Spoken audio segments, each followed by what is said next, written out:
أعوذ بالله من الشيطان الرجيم. بسم الله الرحمن الرحيم.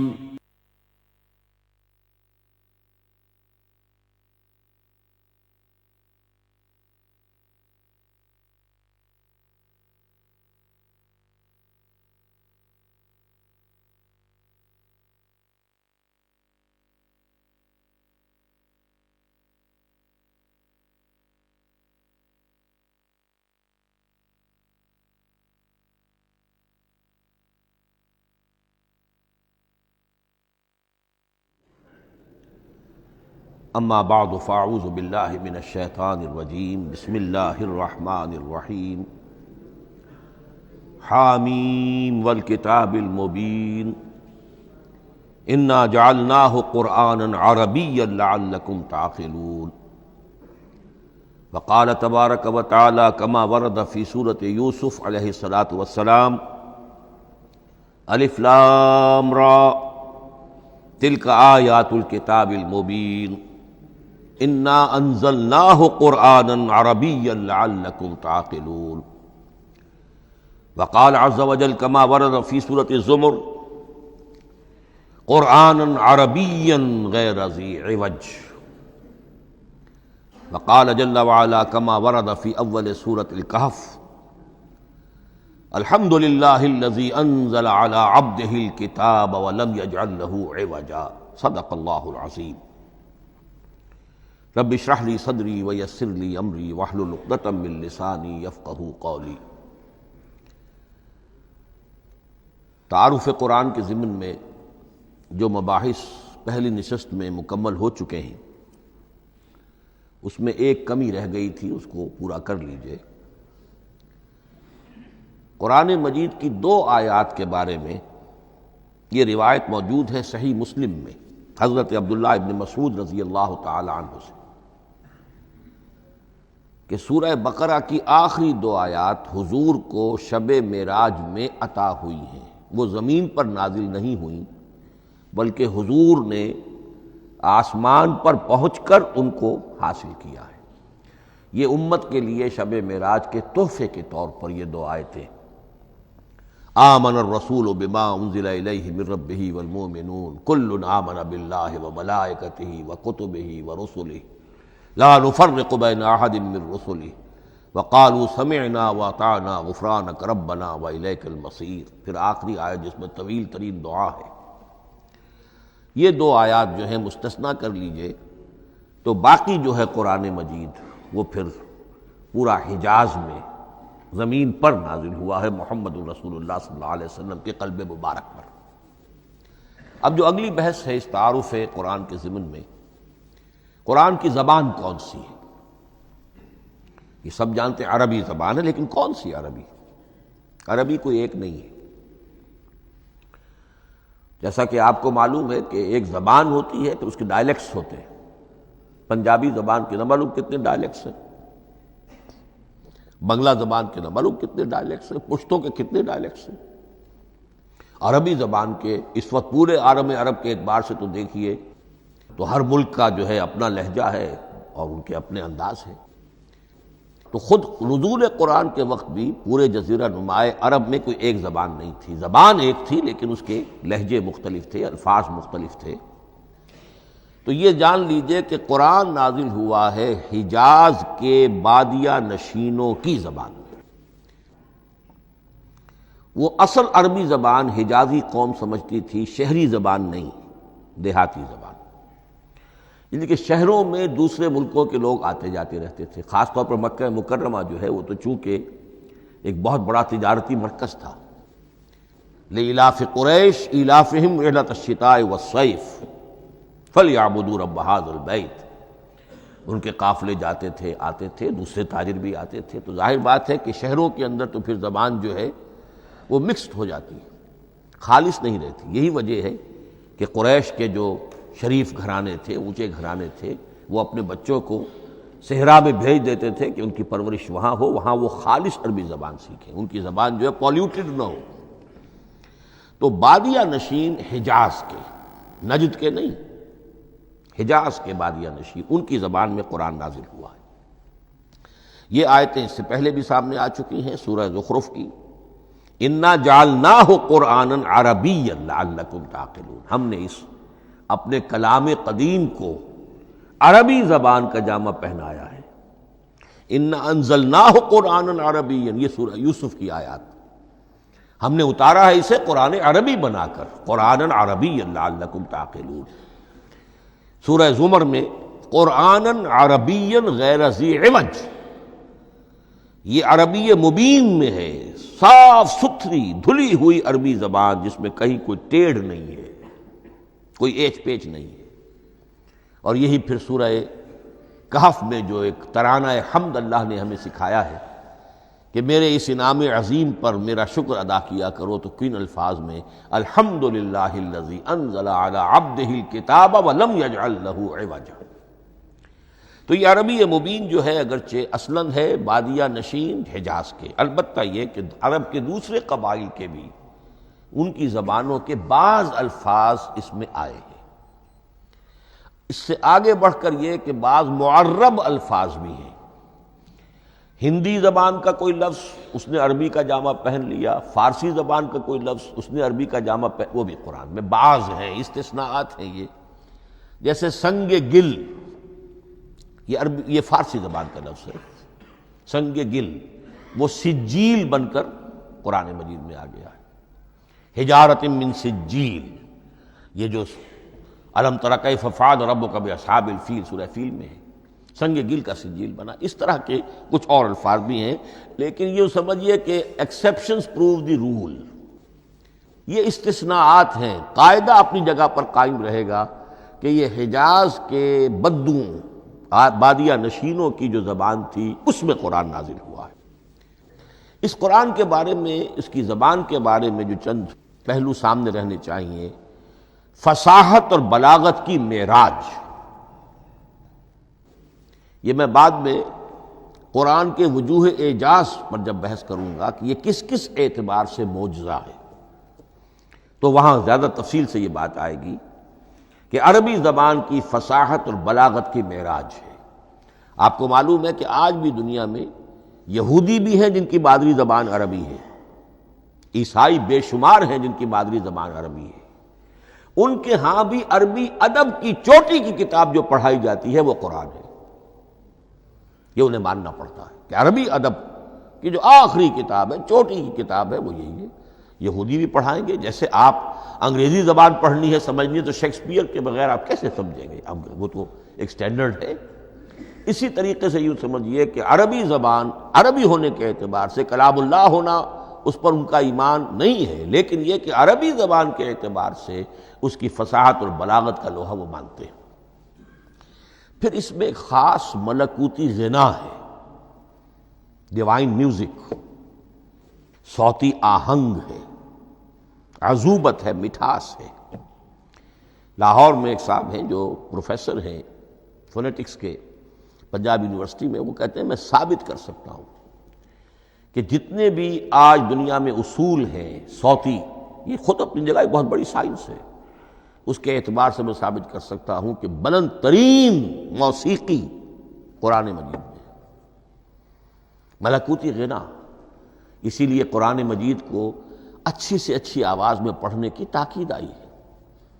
زینوا القرآن باصواتکم، قرآن کو اپنی آوازوں سے مزین کرو۔ اسی طریقے سے من لم یتغن بالقرآن فلیس منا، جو قرآن مجید کو اچھی سے اچھے طریقے پر پڑھنے کی کوشش نہیں کرتا وہ ہم میں سے نہیں ہے۔ اسی طرح کے واقعات بھی ہوئے ہیں۔ حضرت ابو موسیٰ اشعری رضی اللہ تعالی عنہ، وہ بہت خوش الحان تھے، تو ایک روز حضور سفر رات کے وقت کہیں گشت پر تھے، جا رہے تھے ان کے مکان کے قریب سے، تو وہ اس وقت رات کی نماز میں قرآن پڑھ رہے تھے، تو حضور وہاں کافی دیر تک کھڑے ہو کر سنتے رہے۔ ظاہر بات ہے کہ اس وقت کے مکان کیا ہوتے تھے، ایک ایک حجرہ ہوتا تھا، یہ کوئی کئی کنال کی کوٹھیاں تو نہیں ہوتی تھی کہ کیا پتہ چلے ان کے اندر کیا ہو رہا ہے۔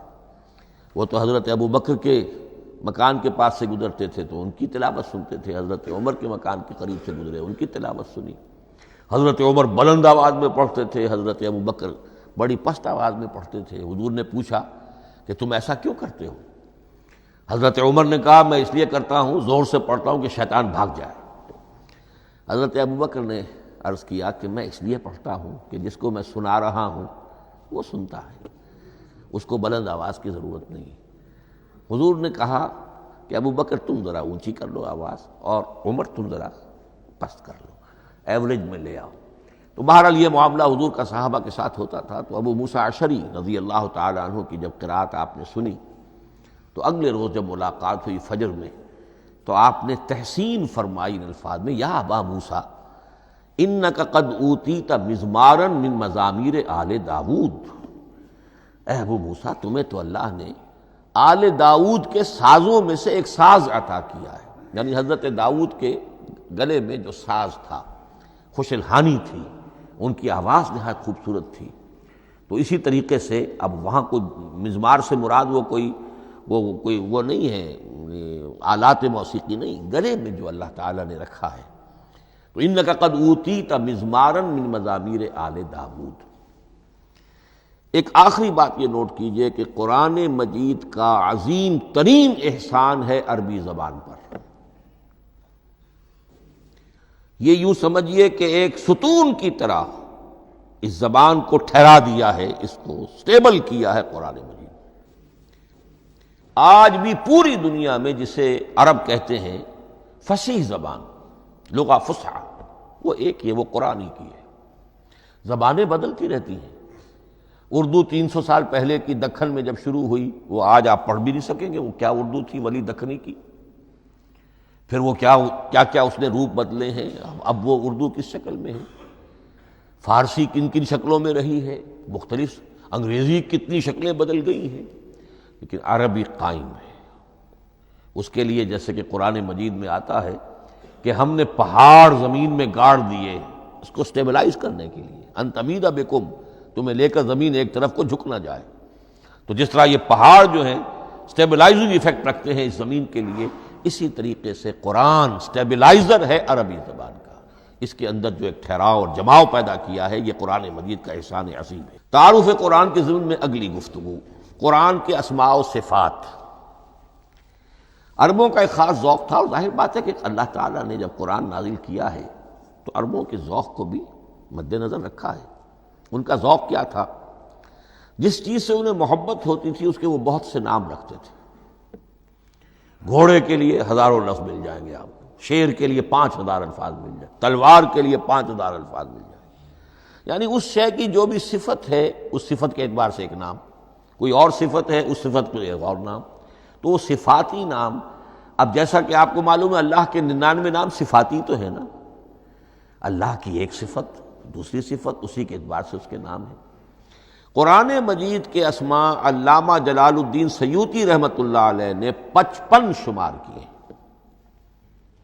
لیکن وہ بھی مکمل نہیں ہے لسٹ، اس لیے کہ اس میں ایک اہم نام برہان یہ شامل نہیں ہے۔ ان میں سے جو اہم اسماء ہے میں آپ کو سنا دیتا۔ القرآن، جس پر گفتگو بعد میں ہوگی، اس لیے کہ سب سے زیادہ ایک رائے یہ ہے کہ یہ تو اس میں جامد ہے، اس میں علم ہے قرآن کے لیے، پراپر ناؤن ہے۔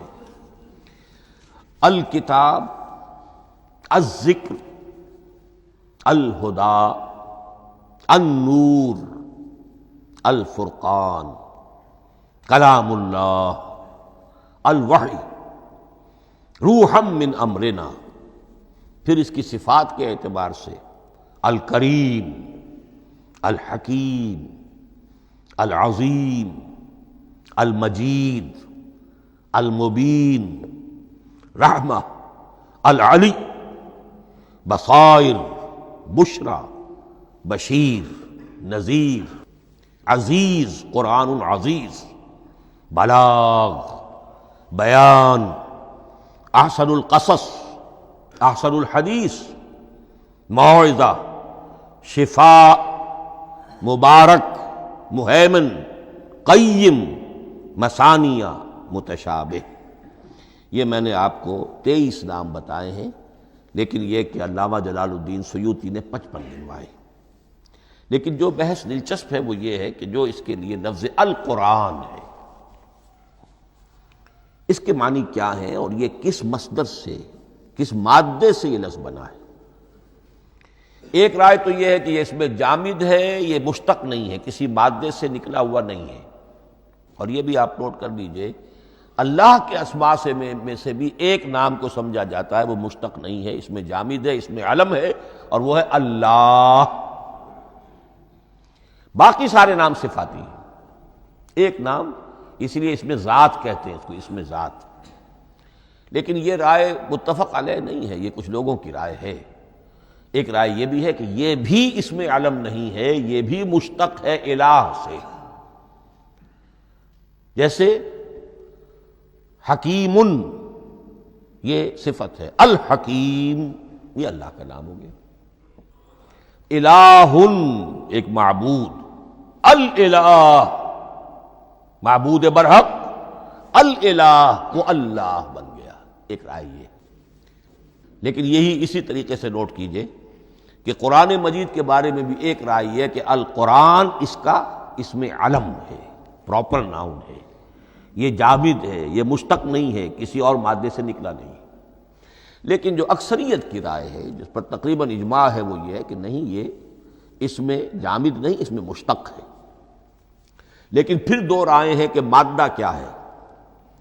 ایک قرن، قاف را نون، اور ایک قرا، قاف را حمزہ، یہ دو مختلف مادوں کے بارے میں رائے ہے کہ قرآن ان سے نکلا ہے۔ قرن کہتے ہیں کسی چیز کا قریب ہو جانا، جڑ جانا، مل جانا۔ یہ حج کی جو تین شکلیں ہیں، حج تمتع ہے، حج قران ہے، اور حج افراد ہے۔ قران کیا ہے؟ ایک ہی احرام میں عمرہ بھی اور حج بھی دونوں کو جمع کر لیا جائے تو یہ حج قران ہے۔ اسی سے قران الصعدین کا لفظ استعمال ہوتا ہے۔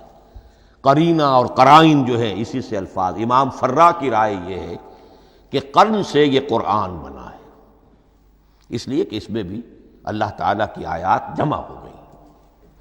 اسی طرح قرأ، قاف را اور حمزہ، اس قرات کا مصدر بھی بن جاتا ہے، جیسے رجحان، را جیم ہے، رجح سے رجحان۔ غفران، غفرانک ربنا، پروردگار ہم تیری مغفرت کے خواستگار ہیں۔ اسی طرح قرآن قرأ سے بنا ہے۔ مفعول جو ہے وہ مصدر کے معنی میں آ جاتا ہے، یعنی پڑھی جانے والی شے۔ اور ایک قرأ آتا ہے عربی زبان میں، قرأت الماء فی الحوض، میں نے پانی جمع کر لیا حوض کے اندر۔ بارش ہوئی، میں نے کچھ پانی حوض میں جمع کر لیا، قرأت الماء فی الحوض۔ اسی سے قریہ کا لفظ بنا، قریہ بستی کو کہتے ہیں جہاں لوگ جمع ہو کر رہتے ہیں، قریہ۔ تو اس معنی میں یہ قرآن جو ہے یہ جمع ہے اللہ تعالیٰ کی اسماء صفات اور اللہ کی ذات جو ہے اور اس کی آیات کا جامع ہے۔ یہ ہے لفظ قرآن کی بحث۔ اگلی بحث اور بڑی اہم ہے اور دلچسپ ہے، قرآن کا اسلوب کلام کس کیٹیگری میں فال کرتا ہے؟ قرآن کیا ہے؟ ایک شے کی تو سختی سے نفی کی اللہ نے، یہ شعر نہیں ہے۔ وما علمناہ الشعر وما ينبغی لہ، سورہ یاسین۔ ہم نے شعر تو انہیں سکھایا ہی نہیں، محمد الرسول اللہ کو صلی اللہ علیہ وسلم، اور وہ شعر ان کے شایان شان بھی نہیں۔ شاعروں کے بارے میں سورہ شعراء میں چونکہ بالعموم شاعروں کے بارے میں جو بات کہی گئی ہے، وَالشُّعَرَاءُ يَتَّبِعُهُمُ الْغَاوُونَ أَلَمْ تَرَ أَنَّهُمْ فِي كُلِّ وَادٍ يَهِيمُونَ إِنَّهُمْ يَقُولُونَ مَا لَا يَفْعَلُونَ إِلَّا الَّذِينَ آمَنُوا۔ استثناء تو ہے کہ اچھے لوگ بھی ہوتے ہیں، لیکن اکثر و بیشتر شعراء کا معاملہ یہی ہے، ان کی پیروی کرتے ہیں وہی لوگ کہ جو حد سے گزرنے والے ہوتے ہیں، لاؤبالیانہ انداز والے لوگ، غیر سنجیدہ لوگ پیروی کرتے ہیں۔ خود وہ بھی زمین و آسمان کے قلابے ملاتے ہیں، کبھی ادھر کی بات کبھی ادھر کی بات۔ اور تیسری بات یہ کہ عام طور پر جو کہتے ہیں وہ کرتے نہیں ہیں، انہم یقولون ما لا یفعلون۔ تو یہ شعر کی تو نفی کی گئی ہے قرآن مجید، جیسا کہ میں نے آپ کو سنایا تھا سورہ حاقہ کی آیات، انہ لقول رسول کریم وما هو بقول شاعر، یہ شاعر کا کلام نہیں۔ البتہ ایک بات نوٹ کیجئے، جسے آزاد شاعری، آزاد نظم کہا جاتا ہے، وہ میرا گمان یہ ہے، میں نے چونکہ ان چیزوں کا کوئی تحقیقی مطالعہ نہیں کیا ہے، کہ شاید وہ ہے ہی قرآن سے ماخوذ آزاد شاعری۔ اس میں وزن نہیں ہوتا، ردم ہوتا ہے۔ آزاد شاعری کے اندر ایک ردم ہوتا ہے، وزن نہیں ہے۔ ایک مصرع اتنا سا، ایک بڑا لمبا چوڑا، لیکن ردم رہے گا۔ یہ جو آزاد شاعری، بلینک ورس جس کو آپ کہتے ہیں، میرا گمان یہ ہے کہ شاید دنیا میں اس کا رواج قرآن کے بعد ہی ہوا ہو، اور قرآن مجید ہی کی نقالی میں یہ صنف جو ہے ادب کی وہ ایجاد کی گئی ہو۔ واللہ عالم، میں یہ بات دعوے سے نہیں کہہ سکتا، گمان ہے میرا۔ البتہ یہ کہ اب اس سے آگے چلیے، شعر نہیں ہے، نثر ہے، لیکن نثر کے اعتبار سے بھی کون سی کیٹیگری میں آئے گی؟ کیا یہ کتاب عام معنی میں جسے ہم کتاب کہتے ہیں وہ کتاب ہے؟ ایک تو وہ بات تھی نا جو اقبال کے حوالے سے میں نے آپ سے کہی، کتابیں نیست چیزیں دیگر است، اس وقت وہ بات نہیں میں کہہ رہا۔ عام کتابوں سے اس کا فرق کیا ہے؟ ایک کتاب ہوتی ہے، اس میں ہر چیپٹر میں ایک بحث مکمل ہو جاتی ہے، اگلے چیپٹر میں پھر لوٹا کر آپ پہلے چیپٹر کی کوئی بات نہیں کریں گے، پھر وہ بات آگے چلے گی، ابواب ہوں گے، ابواب میں مضمون کے مطابق مضمون آگے بڑھتا چلا جائے گا۔ کتاب کا یہ لازمی وصف ہے۔ قرآن مجید عثمانی میں کتاب نہیں ہے، اس میں قصہ آدم و ابلیس 7 جگہ آ رہا ہے،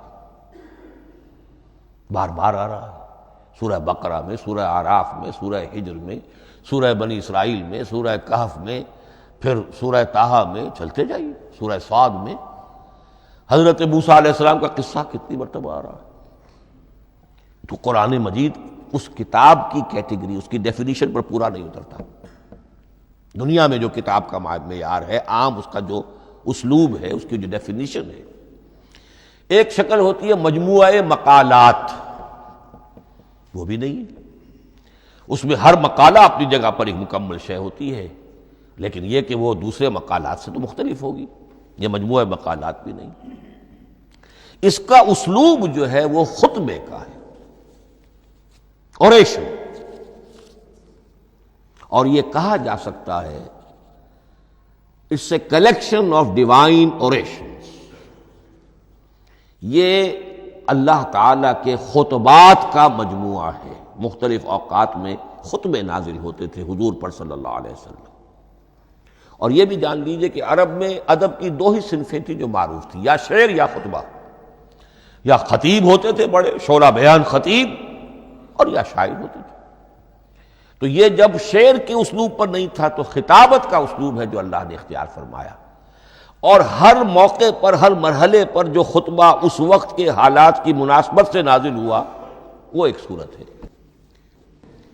تو یہ ہے کلیکشن آف ڈیوائن اوریشنز، یہ اللہ تعالیٰ کے مجموعہ خطبات الہیہ اسے کہا جا سکتا ہے۔ لیکن اس سے جو چند نتیجے نکلتے ہیں وہ نوٹ کرنے ضروری ہیں۔ خطبے میں مخاطب اور مخاطب کے مابین ایک ریپور ضروری ہے۔ اگر کوئی مصنف بیٹا کتاب لکھ رہا ہے، اس کے سامنے کوئی سامع نہیں ہوتے، وہ تو اپنی مگن میں جو بھی خیال ہے اپنے دل میں وہ لکھ رہا ہے۔ خطبے میں سامنے ہوتے، اگر ان کے درمیان رپورٹ نہ رہے، ہم آہنگی نہ رہے، تو پھر وہ خطبہ غیر مؤثر ہو جائے گا۔ لوگ جو ہیں ان کو اونگ آنے لگے گی، وہ متوجہ ہی نہیں رہیں گے۔ تو ایک رپورٹ مخاطب اور مخاطب ان کے درمیان۔ دوسرے یہ کہ خطبہ کا ایک وصف لازمی یہ ہوتا ہے کہ ایک واقعاتی پس منظر ہوتا ہے پیچھے موجود۔ اب کوئی شخص ہے سیاسی تقریر کر رہا ہے، ایک خاص پس منظر موجود ہے، اس میں وہ ان چیزوں کی طرف حوالے دیتا چلا جائے گا، صرف وہ تفصیلات بیان نہیں کرے گا، اس لیے کہ وہ لوگوں کو معلوم ہے آج کے دور کا ایک واقعہ ہے، لوگوں کے علم میں ہے۔ لیکن کتاب میں آپ لکھیں گے تو پھر وہ پورا واقعہ بھی بیان کرنا پڑے گا آپ کو کہ یہ کب ہوا، کیسے ہوا، جس کا میں حوالہ دے رہا ہوں۔ لیکن خطبے کے اندر پس منظر جو ہے وہ موجود ہے، اور اس کے حوالے سے صرف جو اشارات اس کی طرف ہو جائیں گے۔ نمبر 3 یہ ہے کہ خطبے میں تحویل خطاب بہت ہوتا ہے۔ تحویل خطاب سے کیا مراد ہے؟ ابھی خطیب آپ سے بات کر رہا ہے، آپ سے مخاطب ہے، اور کسی وقت وہ فلاں کو جو یہاں موجود بھی نہیں ہے وہ نواز شریف صاحب کو خطاب کرنا شروع کر دے گا. بھائی نواز شریف تو یہاں نہیں ہے، لیکن خطاب انداز وہ تو تقریر مقرر ہے، سیاسی تقریر کر رہا ہے، نواز شریف کو چیلنج کر رہا ہے. نواز شریف یہ کر دو گے تو ہم یہ کر دیں گے، اور نواز شریف یہ تم غلط کر رہے ہو، یا بے نظیر تمہارا یہ معاملہ. ہاں بے نظیر تو وہاں موجود نہیں. صدر ایوب صاحب کو جو بھی گالیاں دی جاتی تھی تقریروں کے اندر، وہ خود تو وہاں موجود نہیں ہوتے تھے. تو اس میں تحویل خطاب نوٹ کرنا پڑتا. ابھی کس سے بات ہو رہی تھی، ابھی کس سے بات ہو رہی تھی. قرآن مجید میں آپ دیکھیں گے ایک آیت میں حضور سے خطاب ہے، اگلی آیت میں کفار سے خطاب ہے، اس سے اگلی آیت میں اہل ایمان سے خطاب ہے. تو تحویل خطاب جو ہوتا ہے اس کے حوالے سے نوٹ کرنا پڑتا ہے کہ اس وقت اس آیت کا جو رخ ہے کدھر ہے، اس میں کس کو خطاب کیا جا رہا ہے. چوتھی بات یہ ہے کہ خطبے میں صرف عقل سے اپیل نہیں کی جاتی، جذبات سے بھی اپیل ہوتی ہے. اسی لیے خطابی انداز کہلاتا ہے. خطابی انداز میں لوگوں کے جذبات سے بھی اپیل کی جاتی ہے. جبکہ آپ ایک مقالہ لکھ رہے ہوں گے، اس میں جذبات کی بات نہیں آئے گی. ٹھنڈی ٹھنڈی عقلی باتیں، منطقی باتیں، دلیل صغرا کبرا جوڑیے، نتیجہ نکالیے، وہ لوگوں کے سامنے رکھیے. تصنیف ہے. لیکن خطبے کے اندر صرف عقل نہیں، جذبات سے بھی اپیل ہوتی ہے. اب یہ سارے اوصاف میں جو بیان کر رہا ہوں یہ سب قرآن مجید میں بتمام و کمال بدرجہ اتم موجود ہیں. اور آخری بات یہ کہ خطبے میں، اور یہ کہ یہ چیز مشترک ہے غزل میں بھی اور قصیدے میں بھی اور خطبے میں بھی، اس کا اول و آخر بہت جامع اور مؤثر ہونا چاہیے. اسی لیے مطلع مقطع یہ خاص طور پر ہوتے ہیں نا. مقطع میں آ پڑی ہے سکون گسترانہ بات، جس غزل کا مطلع جاندار ہے اس کو آدمی پڑھے گا. اور اگر وہ مطلع پھسپھسا ہے وہ باقی نظم پڑھے گا ہی نہیں، چاہے آگے اس کے اندر بڑا عمدہ شعر بھی ہو وہ نہیں پڑھے گا. مطلع ہی جو ہے بے جان ہے، پھسپھسا ہے. پھر مقطع آخری جو شعر ہو. تو قصیدے میں بھی یہ ہے اور خطبے میں بھی یہ ہے. یہی وجہ ہے کہ قرآن مجید کی صورتوں میں اکثر و بیشتر شروع کی آیات اور آخری آیات انتہائی اہم ہوتی ہیں، بہت جامع ہوتی ہیں، جن کو کہا جاتا ہے کہ یہ سور جو ہیں ان کی ابتدائی آیات، خواتین اور پہلی آیات. اب سورہ بقرہ کی آیات شروع کی، پھر آخری جو ابھی میں نے آپ کو سنائی، یہی آل عمران کا معاملہ ہے، کس شان کے ساتھ وہ اٹھ رہی ہے. یہی سورہ حج کا ہر جگہ پر آپ دیکھیں گے ابتدائی جو ہے خطیب اگر ایسی بات، ایسا انداز اختیار کرے کہ اپنے سامعین کی توجہ کو اپنی طرف مبذول کرا لے، اگر شروع کا انداز ایسا نہیں ہے تو وہ بات آگے بڑھے گی نہیں. آخری بات یہ کہ خطبے میں ہمیشہ یہ ہوگا کہ ایک مین سپیکر جو ہے اس کی ایک بات سامنے ہے کہ میں نے یہ بات اپنے سامعین کے ذہن میں بٹھانی ہے، لیکن دائیں بائیں کی باتیں کرے گا. کوئی قصہ بھی سنائے گا، کوئی شعر پڑھے گا، کوئی اور کوئی لطیفہ بھی سنائے گا. ہمارے ہاں کے جو بہترین خطیب جو ہوتے تھے وہ احراری حضرات جو ہے بہترین خطیب ہوتے تھے. اور آپ نے سنا مولانا عطا اللہ شاہ بخاری رحمۃ اللہ علیہ، ان کی تقریریں 6 گھنٹے تک لوگ سنتے تھے. وہ کبھی رلا بھی رہے ہیں، کبھی ہنسا بھی رہے ہیں. عام آدمی تنقید بھی کرے گا کہ یہ کیا ادھر ادھر کی باتیں کر رہے ہیں، لیکن وہ پھر جب آخری تقریر ہوتی تھی تو جب تقریر ختم ہوتی تھی، جو بات وہ ذہن میں بٹھانا چاہتے تھے، دل میں اتارنا چاہتے تھے، وہ بیٹھ چکی ہوتی تھی. باقی یہ کہ ادھر ادھر کی چیزیں جو ہیں وہ آکسیلری چیزیں ہیں وہ رہتی ہیں. یہ ہیں 6 اوصاف خطبات کے، اور قرآن مجید کے اندر بھی یہ اوصاف کم و بیش موجود ہیں. قرآن کا اسلوب خطبے کا ہے. اب اگلی بحث پر آئیے، قرآن مجید کی ترکیب اور تقسیم، سنتھیسس اور ڈویژنز. اب اس میں سمجھیے کہ کلام جو ہے اللہ کا کلام ہے. کلام مرکب ہوتا ہے کلمات سے. کلمات حروف سے بنتے ہیں. عربی زبان کے حروف 28 یا 29 ہیں. الف اور حمزہ کو ایک ہی مانیں گے تو 28 رہ جائیں گے. الف علیحدہ حمزہ علیحدہ تو 29 ہو جائیں گے. یہ حروف جڑتے ہیں، لفظ بنتے ہیں. لفظ محمل بھی ہوتا ہے لیکن کلمہ وہ کہلاتا ہے جو بامانی لفظ ہو. پھر ان کلمات کو آپ جوڑتے ہیں، یہ مرکب توصیفی بن گیا، مرکب اضافی بن گیا، مرکب عددی بن گیا، مرکب جاری بن گیا، پھر ان مرکبات کو جوڑ کر فقرہ بنتا ہے، جملہ بنتا ہے، کلام مفید جس کو کہا جاتا ہے۔ قرآن مجید کے اعتبار سے علامہ سیوطی نے مخصوص جو قرآن کی اصطلاحات ہیں ان کے حوالے سے ایک بات کہی ہے، لیکن واقعہ یہ ہے کہ قرآن کی اصطلاحات خود اپنی ہیں، دنیا کی دوسری کسی بھی اصطلاحات پر ان کو قیاس نہیں کیا جا سکتا۔ لیکن جاہز چونکہ قدیم تھے، انہوں نے قرآن مجید کو کہا یہ دیوان کی شکل رکھتا ہے، جیسے کہ حافظ کا دیوان کسی اور کا دیوان۔ سورتیں جو ہیں وہ قصیدوں کی شکل میں ہیں، بیت شعر آیت ہے، قوافی جو ہوتے ہیں شعروں میں قافیہ وہ یہاں فواصل ہیں، آیت کے آخری حروف ایک دوسرے سے مشابہ ہوتے ہیں کہ جن سے پھر وہ صوتی آہنگ پیدا ہوتا ہے۔ الرحمن علم القرآن خلق الانسان علمہ البیان، اب یہ ایک فواصل جو ہیں وہ جڑتے چلے جاتے ہیں، ان میں آہنگ پیدا ہوتا ہے۔ لیکن حقیقت کے اعتبار سے پہلی بات یہ نوٹ کیجئے، قرآن مجید کی اکائی ہے آیت، اسے نہ آپ جملہ کہہ سکتے ہیں نہ فقرہ کہہ سکتے ہیں۔ انگریزی میں ہمارا چونکہ بائبل کے لیے بھی جب ورس کا لفظ آ جاتا ہے تو انگریزی تراجم میں، انگریزی تحریروں میں، مقالوں میں ورس قرآن مجید کی آیت کے لیے لفظ آ جاتا ہے، ورس نمبر فلاں، بالکل غلط ہے۔ قرآن کی آیت یہ اس کا اپنی اصطلاح ہے، اپنا مفہوم ہے۔ لغوی مفہوم کیا ہے؟ نشانی، آیت نشانی۔ قرآن کی ہر آیت اللہ کے علم اور حکمت کی نشانی ہے۔ اب قرآن کی آیتیں نوٹ کیجئے، صرف حروف پر بھی مشتمل ہے، الف لام میم حروف مقطعات اور آیت بن گئی۔ وہ مرکبات ناقصہ پر بھی مشتمل ہے، والعصر مرکب جاری ہے، حرف جار، آیت ہو گئی۔ پورے جملے پر بھی مشتمل ہے، ان الانسان لفی خسر، ایک جملہ ہے، اور 10 جملوں پر بھی مشتمل ہے۔ اللہ لا الہ الا ھو الحی القیوم لا تاخذہ سنۃ ولا نوم لہ ما فی السماوات و ما فی الارض الی آخر الآیہ۔ آیت الکرسی کا انالیسس کیجئے، 10 جملے موجود ہیں اس میں۔ تو نوٹ کر لیجئے، یہ چیز توقیفی کہلاتی ہے، یہ کسی گرامر کے اصول پر نہیں ہے، کسی منطق کے اصول پر نہیں ہے۔ آیات قرآنیہ کی تعیین توقیفی ہے، یعنی حضور کے بتانے پر موقوف ہے۔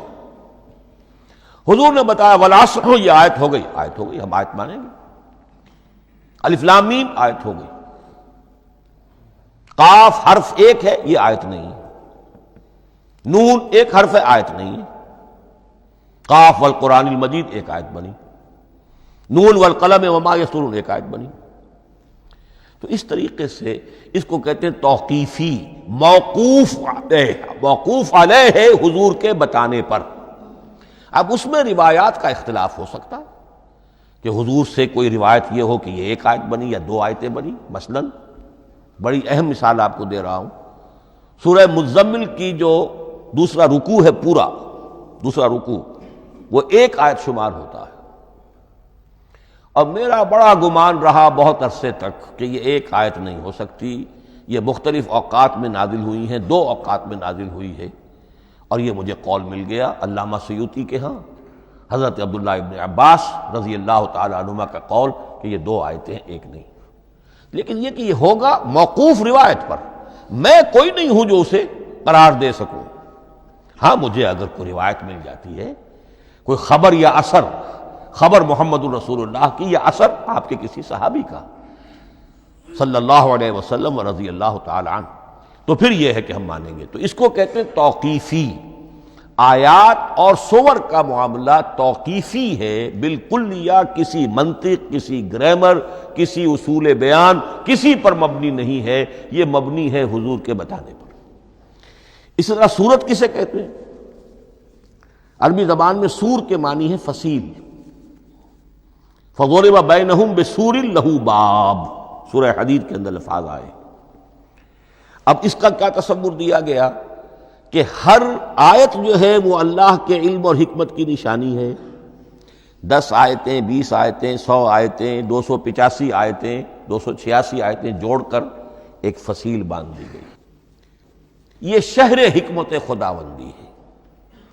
ایک نظم ہوتا ہے، جیسے آپ شہر کا ٹاؤن پلاننگ آج کا تو بہت بڑا فن ہے، بڑی اسپیشلائزیشن ہے، شہر کو پلان کرنا، اس کے اندر کیا کچھ ہونا چاہیے، کس طرح سے ہونا چاہیے۔ تو یہ سورت جو ہے یہ ایک یونٹ ہے قرآن مجید کی، اور اس کا جو لفظی معنی ہے فصیل، گویا کہ اس نے گھیرے میں لیا ہوا ہے ایک شہر معنی کو، علم و حکمت کے ایک شہر کے گرد یہ فصیل جو ہے پوری ہوئی ہے۔ اب اس میں نوٹ کر لیجئے جہاں تک، اچھا جیسے آیتیں چھوٹی بھی ہیں بڑی بھی ہیں،